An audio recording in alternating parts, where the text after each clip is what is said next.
எப்படி பராமரிக்கிறது? முடியும்னு நினச்சா இப்போ நட்டு வச்ச செடியெல்லாம் நம்ம பராமரிச்சுக்கலாம். அதுக்கு ஒரு வாட்டர் கேன் தான் போதும்.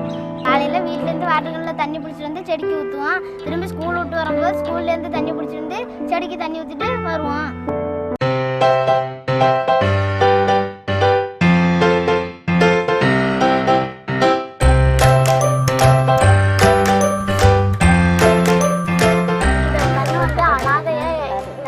அவங்க பட்டுனே போயிட்டாங்க, தண்ணி ஒன்றுமே ஊற்றலை. ஆனால் நான் வந்து இதை கண்ணை எடுத்து தண்ணி ஊற்றி வளர்க்குறேன்.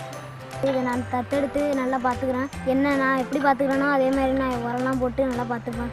அந்த செடி அங்கே பட்டு போயிருந்தது, மறுபடியும் நான் அந்த செடியை பராமரிக்கலான்னு நானாகவே தத்தெடுத்து நட்டு வச்சுருக்கேன். ஊற்ற மாட்டாங்க, அனாவே கிடக்கு. அதனால அந்த கண்ணை நான் செலக்ட் பண்ணி 2 ஆட்டம் பார்த்துக்கிறேன்.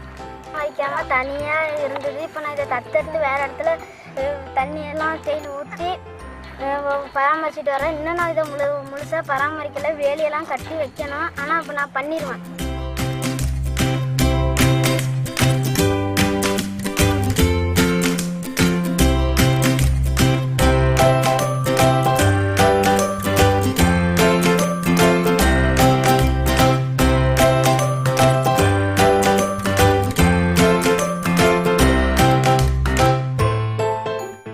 வரும்போது இந்த வழியால் தான் வருவேன், இப்போ தண்ணி ஊற்றிட்டு தான் போவேன்.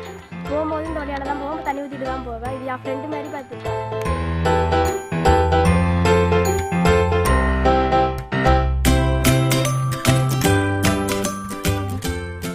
ஃப்ரெண்டு மாதிரி இதை வளர்ப்பேன். 2 ஆட்டம் இது பார்த்துக்கணும். 2 போல் 2 ஆட்டம் பார்த்துக்கணும். என் ஃப்ரெண்டு மாரி பார்த்துக்கணும். காலத்து ஃப்ரெண்டாக்கி 2 ஆக்குவேன். ஃப்ரெண்டோட எங்கள் அப்பா மாரி நினச்சி இதை நான் வளர்க்குவேன். சேர்ந்து இதில் ஹெல்ப் பண்ணோம். பிள்ளைங்களும் நல்ல இன்ட்ரெஸ்டாக இருந்தாங்க. இதே மாதிரி வாட்டர்லாம் ப்ரொடியூஸ் பண்ணி அதுக்கு வந்து நல்லா எல்லாரும் பண்ணுவோம். எல்லாரும் பண்ணுவீங்களாப்பா? வந்து மரம் நட்டாங்க, அது பராமரிப்பு இல்லை. அதனால் ஸ்கூல் மாணவி வச்சு இந்த மாதிரி நாங்கள் செடி பராமரிக்கிறோம். கவனிப்பாரற்று இருக்கக்கூடிய மரக்கன்றுகளை அவங்க தத்தெடுத்து அதை பராமரிச்சுக்கிட்டு வர்றாங்க. இந்த இது வந்து அவங்க வந்து இயற்கையின் மீது ஒரு நாட்டத்தையும் ஒரு அக்கறையையும் ஏற்படுத்துது.